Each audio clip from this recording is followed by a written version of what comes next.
I like the complexity of it.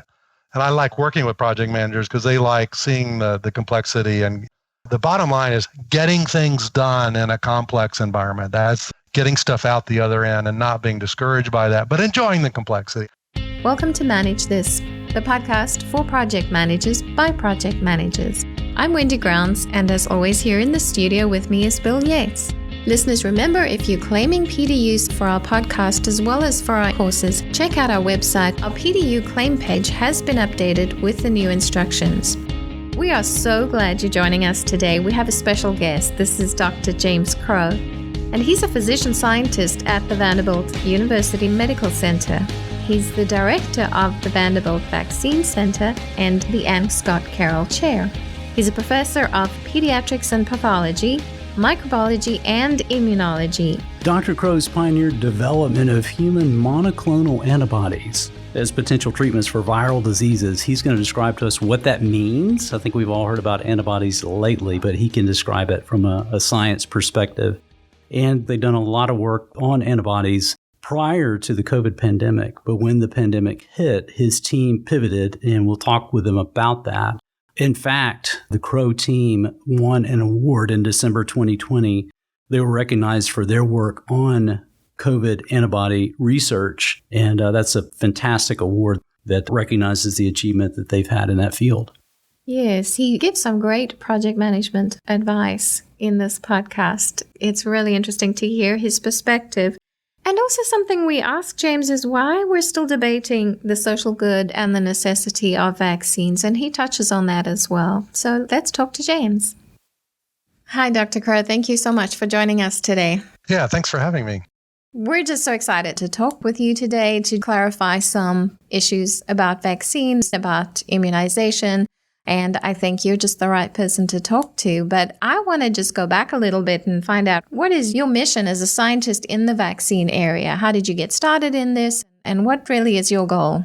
Well, I trained originally as a pediatrician and ultimately worked in various places around the world. I traveled in Papua New Guinea and Sub-Saharan Africa and various exotic places, thinking that I might spend my life trying to make the world a better place for children who are in challenging situations. And when you're there, you see infectious diseases as a big part of the challenge. And ultimately, I trained as an infectious disease specialist to try to work on prevention of disease, infectious diseases, particularly for the world's most vulnerable people. And that ultimately led me to science.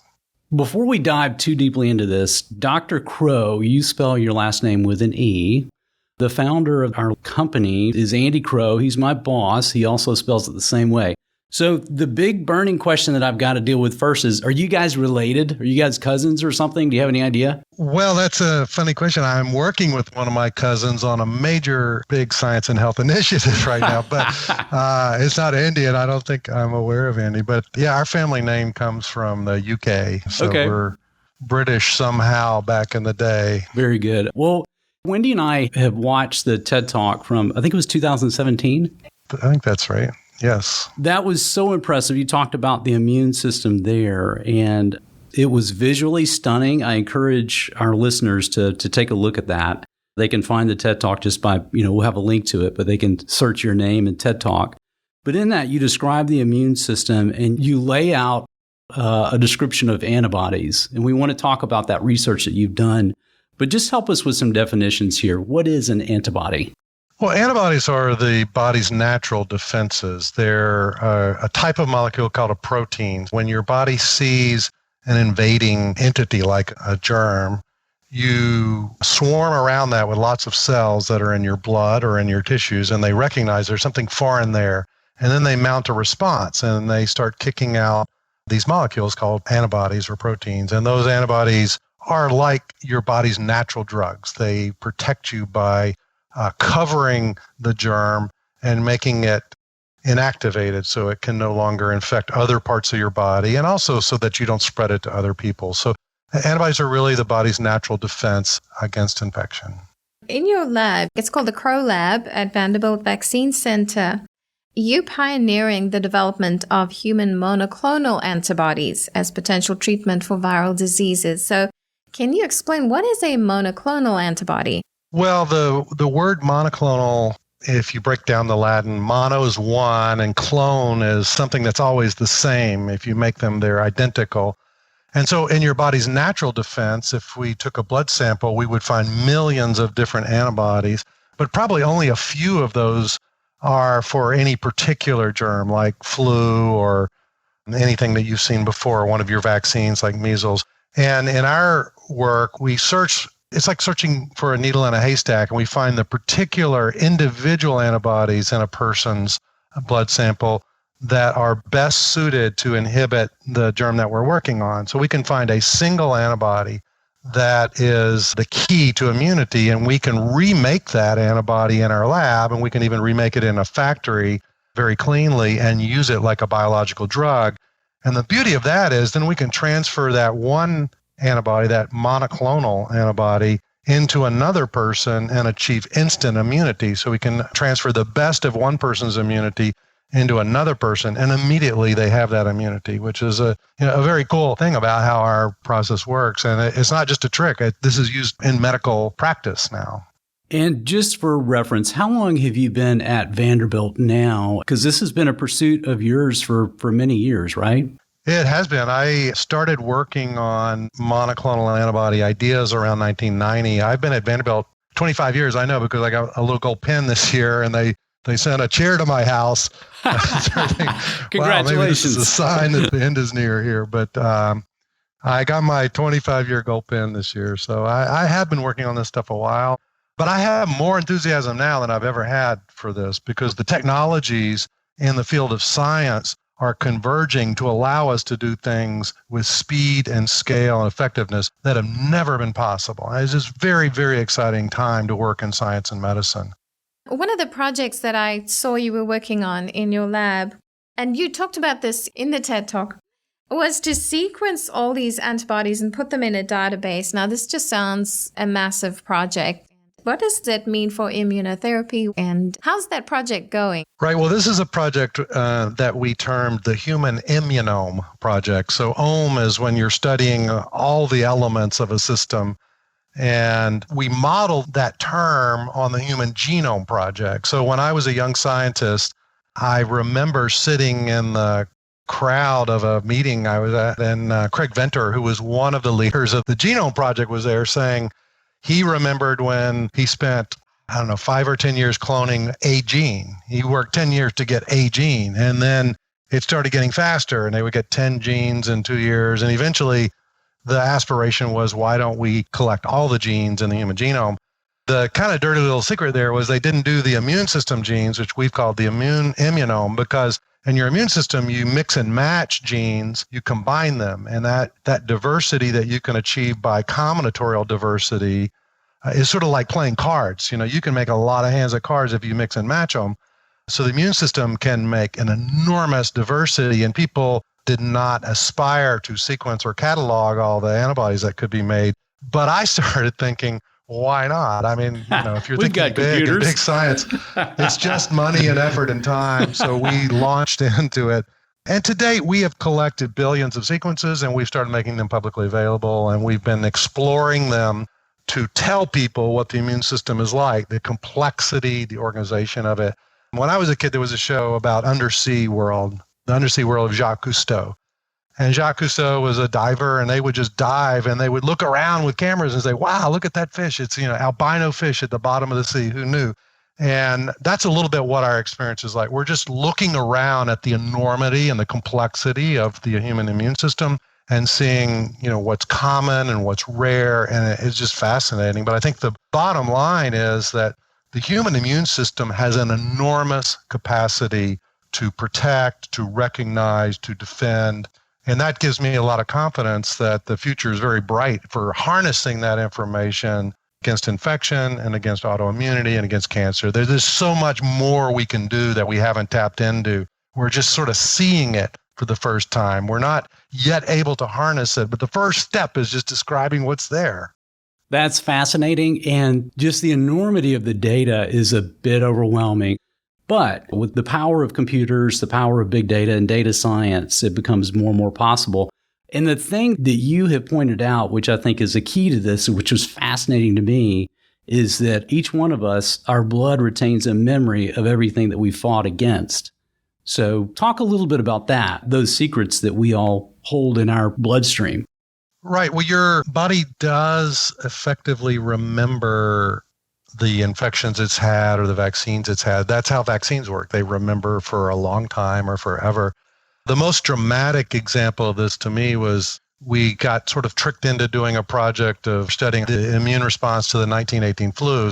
So I had some colleagues who were involved in essentially archaeology experiments, finding tissues or corpses of people who were died and buried in frozen tundra after 1918. And the virus sequences were recovered and scientists remade the 1918 flu.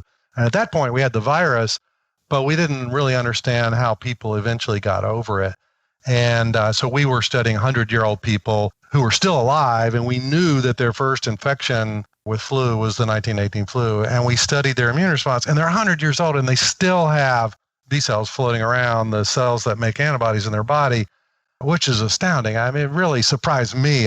We did the project, but I thought it was sort of a waste of time. But in fact, they were there.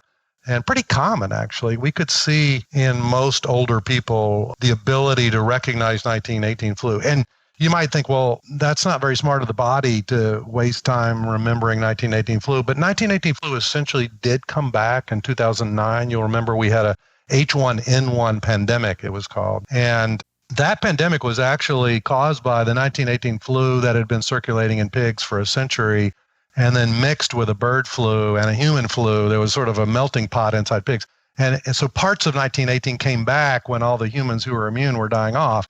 And so it's just amazing that the body's pretty smart, knows to remember these things for the rest of your life. And again, that's why we use vaccines. We can vaccinate a child against measles, and they're essentially good for 10, 20 years, maybe their whole life. And the same with smallpox. We've done that with smallpox vaccine to the extent we immunized virtually everyone in the world and eliminated the virus from circulation. So no one gets smallpox anymore. So this leads us into talking about COVID. Just weeks after COVID cases started appearing in the United States, apparently your team developed this ultra-fast rapid antibody discovery platform. Now, I'm not quite sure what that is, but the goal, you said, was to neutralize the virus. Can you shed some light on that and your response to the COVID pandemic? Right. Well, for something like COVID, there's essentially three medical things you can do for people. You can give them a drug. People call them small molecule drugs. It's like a chemical that you would take, a pill. And, there are many drugs that we all take. Aspirin would be a drug, as an example, you'd take for a headache. So that's an example of a small molecule drug. And people looked at remdesivir and some other things that were like that. And then there's vaccines, and you're familiar with that. You vaccinate, and the vaccine mimics the infection without causing the infection, and your body responds thinking that it's seeing a germ, and then you're immune. And then there's a third technology, and that's what our group specializes in. And I mentioned this before, of taking a blood sample, sorting, looking for rare cells inside that sample and pulling them out and finding a blood cell that encodes an antibody, and we capture the genes out of that and make the antibody, in our lab and turn it into a drug. And so that's the monoclonal antibodies can be used either to prevent or treat infections. So the problem is in most drug discovery programs like that, or antibody discovery programs, this process takes 5-10 years. That's what it has taken in the past. And to get something licensed to use in human beings has typically taken about 20-25 years, and the same for vaccines. But in a pandemic, that's not fast enough. So we've been practicing going faster, and we've gotten a lot of support from the United States government to develop technologies to go faster. And in fact, in 2019, we did a simulated outbreak. Who knew that a real one was going to happen? But we did a simulation, and we pushed as fast as we could go from a blood sample to having the drug ready to go and all tested. And it took us about 78 days. And we thought we were pretty hot doing that. That was the fastest it had ever been done. And we were in January of last year, in 2020, we were getting ready to do another simulation. And we were all geared up to simulate a bird flu outbreak because that's what we thought would be the next thing. And right in the middle of the preparations, COVID happened basically. And in January, the first case hit the United States. And we knew about that. And I started talking to my group that weekend and saying, maybe we shouldn't simulate, maybe we should switch. to COVID, and everyone was against it. They put in a lot of time to prepare for the bird flu. We had spent a lot of money, and everything was ready to go for the other one. And then maybe a week or two later, everyone said, yeah, we're going to have to switch. But it was very uncomfortable because we didn't have any reagents. We did not have access to what we needed, the blood cell survivors. There weren't any survivors in the United States. There were 4 or 5 people who had been infected. We didn't even have contact with them, but we launched. And that, in terms of thinking how to manage a project, we didn't have any choice. It was the worst possible way to start a project. No reagents, no information, no samples, but we just launched in. And I think we made the right decision because by March, we had discovered antibodies. We gave them to a pharmaceutical partner or multiple partners, but AstraZeneca has taken some of those antibodies we discovered in March, and they're now in phase 3 trials and likely will be offered to people shortly. So, we were able to accomplish a discovery program in about 3 weeks this time, and part of it was just the pressure of the situation. We had to do it. We just didn't have any choice. We had to respond to the situation that occurred, not the way we wanted to do it. There's so many angles to look at this from a project management standpoint. So as a leader, you recognized, okay, this is gaining some real press here. This is a pressing issue with COVID. It had to be difficult for you to go to your team and say, yeah, all that work we've been doing to start this next simulation with bird flu, we're going to pivot. So you said within a week or so, they had kind of gotten on board with you. How did you win them over? How did that week or so transpire? Well, that's an interesting question. I've been working with an executive coach, or actually a team of coaches, for a number of years to learn how to do this, because I trained as a physician and then a scientist. Nobody trained me in management or leadership. I've made most of the mistakes you can make. And one of the things is thinking you're the smartest guy in the room, and you have to have all the answers and so on. And I think that's a very strong pull for people who are highly motivated individual performers. And I've always worked hard and tried to do my best, but it's a bad tendency for leaders. And I've been working with coaches how to empower my team to do things that we could never do with more limited vision. So oddly, I prepared for 2 years to step out for about 3 months and do a sabbatical to do some strategic planning. So that was planned for me to leave on February 9th of 2020. And in fact, I did leave. I followed through on that. My wife and I got on a plane on February 8th or 9th and flew to Italy in the middle of blowing up our response to COVID.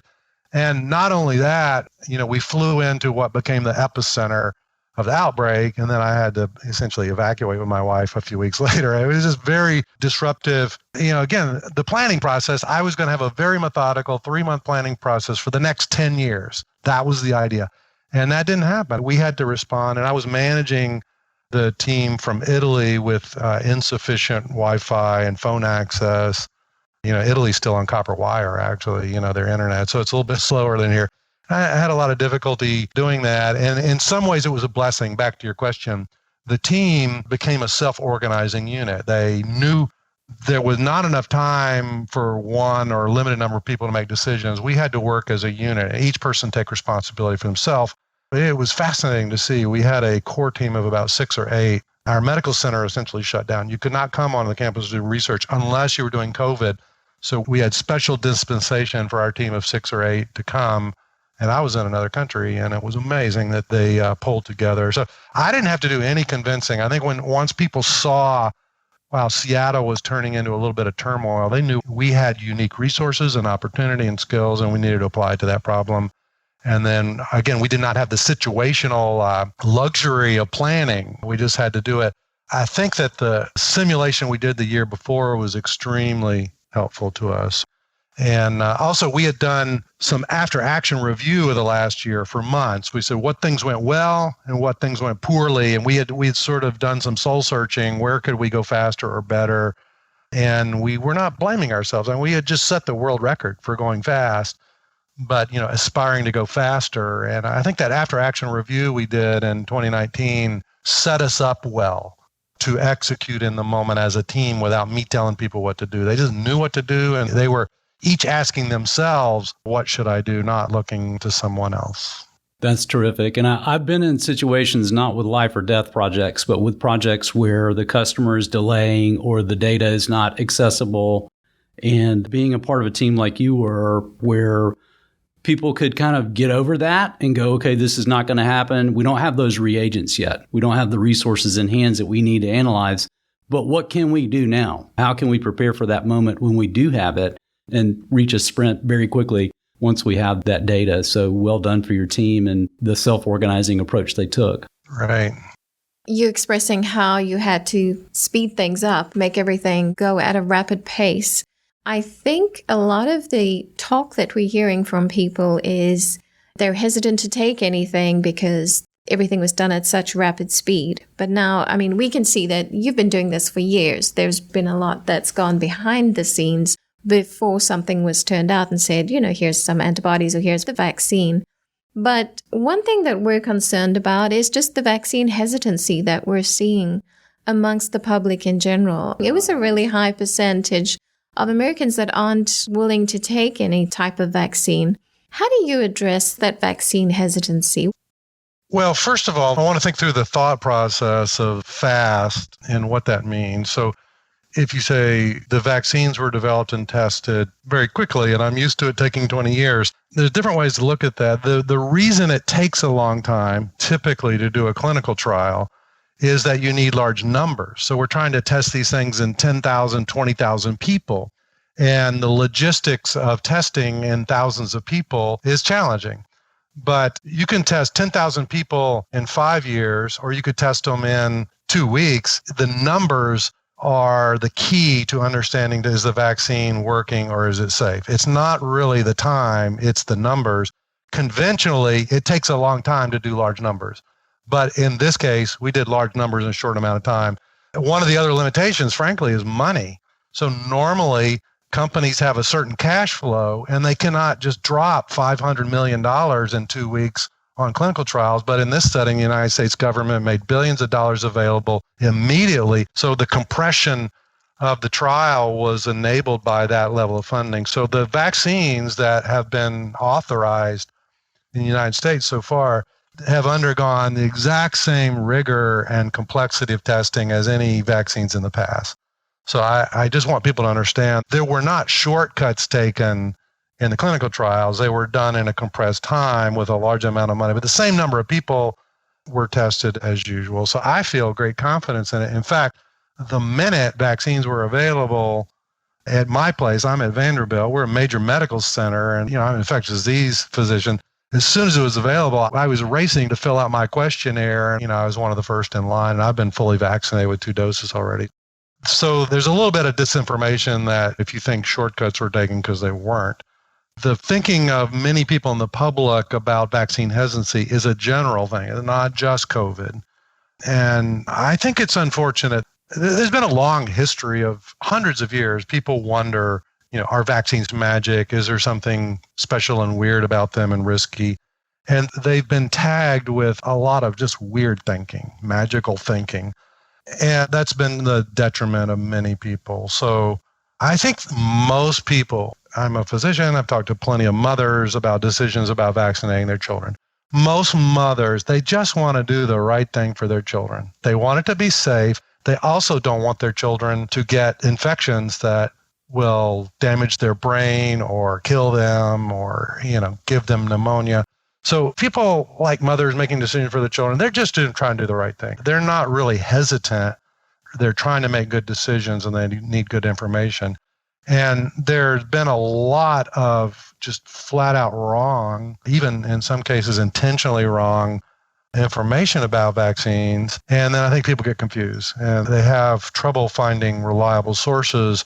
And then they're sort of hedging their bets, and that's where you get the hesitancy. So you have some people who just flat out are against it, for reasons that are not scientific or even logical, and they're not interested. But I think the bulk of those 40% want the information. Is it safe? Is it effective? And I think we need to work on the education around that, because there's a lot of disinformation. And, I'm a scientist. I'm not really a public health person. I don't blame people for wanting good information. But I think we need to fight through the disinformation, get good information, and make good decisions. And for COVID, this is critical. I think people have seen Tony Fauci in the news, and he got very politicized and so on, his responses. But what he's saying is true. if we get immunity in the population up to about 3/4 of people, this is going to slow down. And if we only have immunity in about half the people, it's not going to slow down. And so he was giving a quantitative estimate of how many people need to participate, and you're either going to get infected or you're going to get vaccinated. Those are the two choices. And so it's critical that we get enough people vaccinated for everyone to benefit. So the whole idea people call herd immunity, it's true. We need 3/4 or more. I mean, we'd love to have 95% of people immune because that would essentially stop the outbreak. Yeah, there are two metrics that I just had to be reminded of as I was researching the work that you're doing. 50 million. So we had 50 million deaths from the 1918 flu pandemic. Smallpox was even worse, right? 500 million worldwide. 500 million, right. Not infections, but deaths. And smallpox has been eradicated. So herd immunity and getting those numbers up there, those are good defenses. And I appreciate you sharing that. Yeah, well, think about it this way. We've had bioterrorist events in the United States. People drop anthrax spores and a handful of people died. And that was tragic.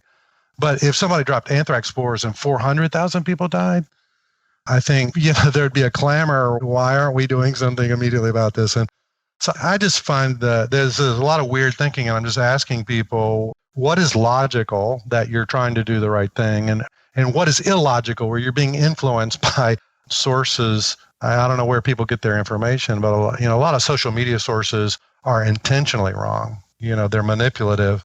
No, I agree with that. I've seen a lot of people post things and I challenge them, go and look at the source. Where's that coming from? Who is saying that? Are those top scientists? And generally they're not. Yeah, I've been very interested in decision analysis, how people make decisions. So I've been reading in the past year the Kahneman and Tversky work. So they got the Nobel Prize for things like how people make decisions or cognitive biases. So people in general, not just about vaccines, have trouble doing quantitative analysis of risk. So if you had a 1% chance of losing all your money, but a 90% chance of getting 100-fold increase, which would you pick? Well, if you're logical, you pick the increase at the 1% risk because 99 people are going to be billionaires. But people often will say, I don't want to lose my money. And so they'll make an illogical choice because of the cognitive biases around gaining or losing. And, they have a whole list of cognitive biases. And I think vaccines fall into this a little bit.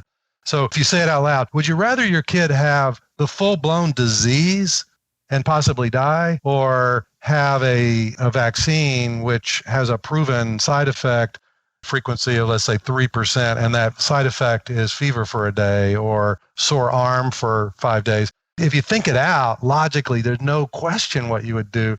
But, you have this filter of cognitive biases, and they affect investing. They affect all sorts of decisions you make in your life. And I think these cognitive biases are very strong in vaccine decision making. So those are hard to overcome. But again, I think if people want to do the right thing and are introspective, just be aware of your cognitive biases in this area as well. And making the decision, I think I'll just allow myself or my kid or my mother in the nursing home to have the full-blown disease. That's not logical, and it's not a good decision. One of the things that I wanted to ask you about was related to the research that you're involved in. Because of the type of research you do, you are sharing data. Again, you're at Vanderbilt University. There are other universities, other research organizations across the globe that you're sharing data with. So I think of some of the challenges that you face with, okay, this is research that we've spent a lot of money. We've received grants. We've had investments at Vanderbilt in order to develop this information. But it's so valuable. And I know it'd be helpful to this researcher in France, or I know it'd be helpful to this university in California. So talk to me about how you guys make the decisions, both ethically and financially, as to what intellectual property should we share? How do we go through the decision-making process of what to share and what we need to retain for ourselves? That's a great question. And this area is infinitely complex and challenging. And in fact, this set of issues has led me to the world of project management formally.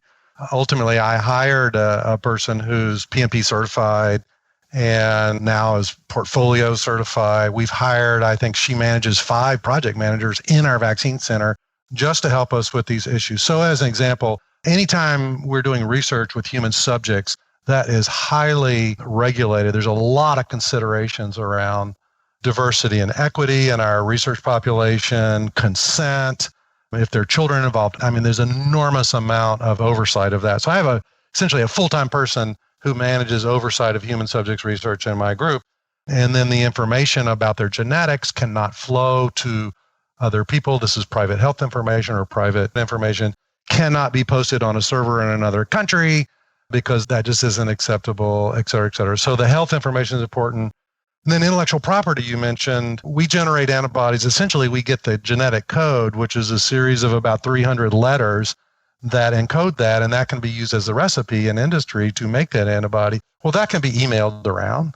That could be hacked off of a server. So we have to protect that in order to give it to a company. And at least in the United States system, exclusive ownership is the basis of developing things typically.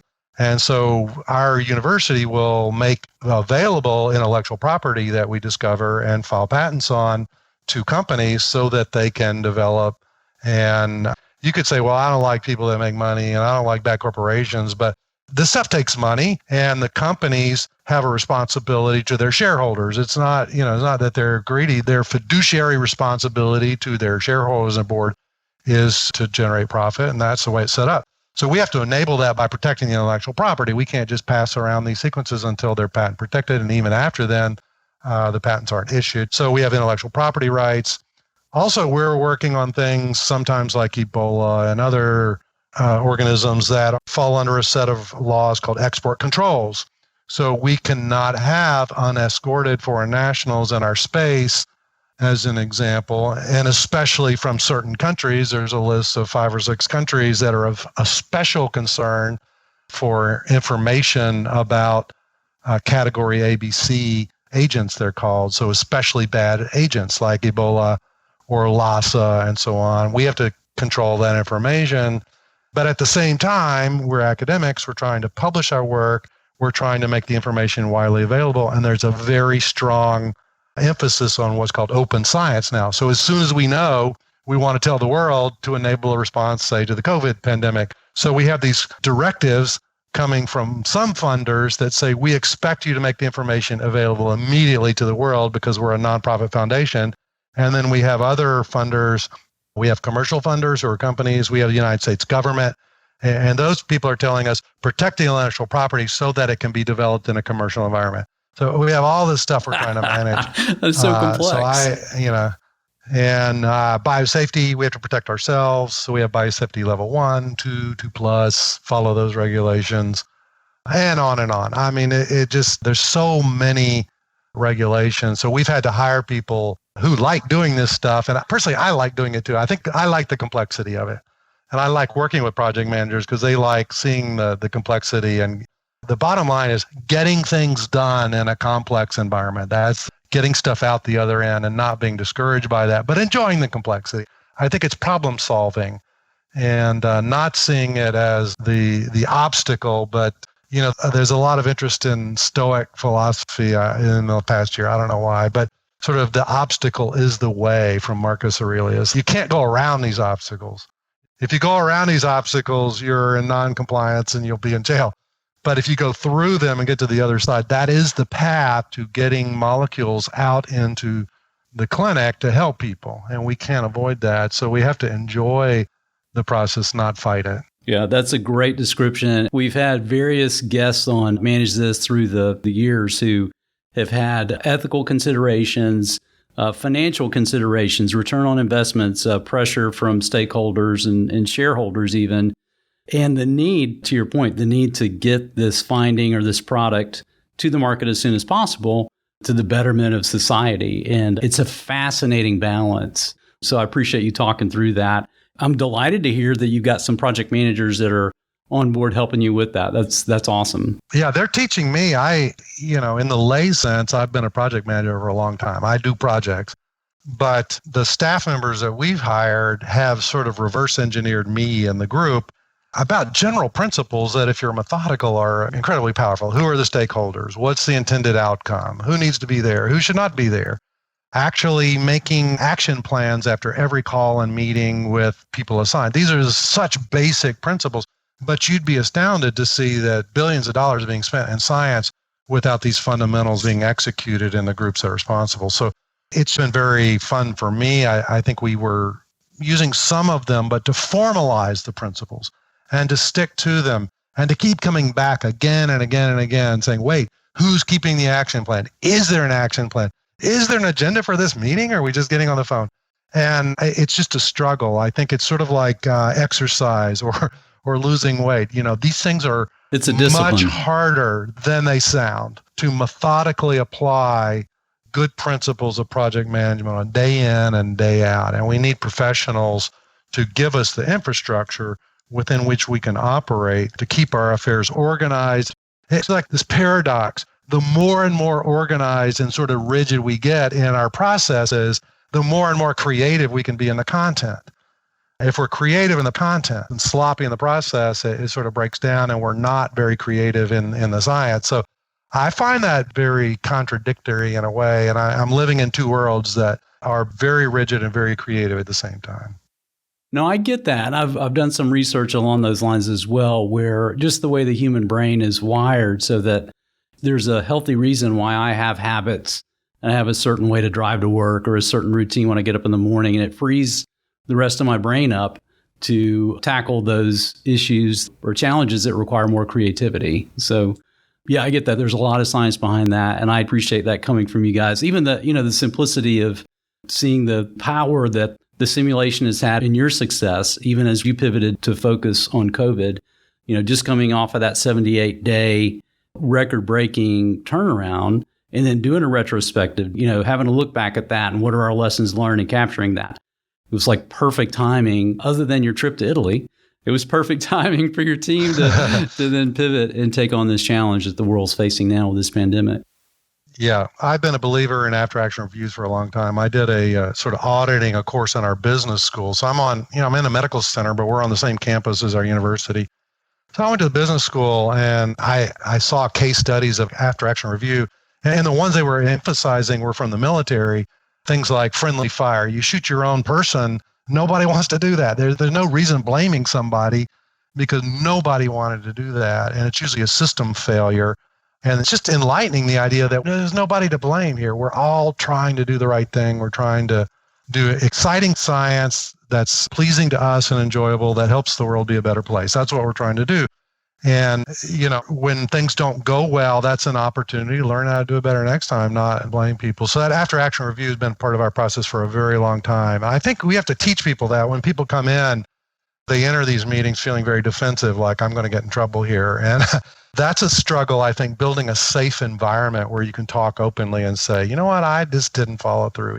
I didn't do that. And then once one person says I, then three other people go, yeah, me too. I didn't. And usually these failures or system failures where three or four people and the process was broken. It didn't have, checks and balances. So I think that's been one of the more powerful things in our process improvement has been after-action reviews. And they're not common in science, believe me.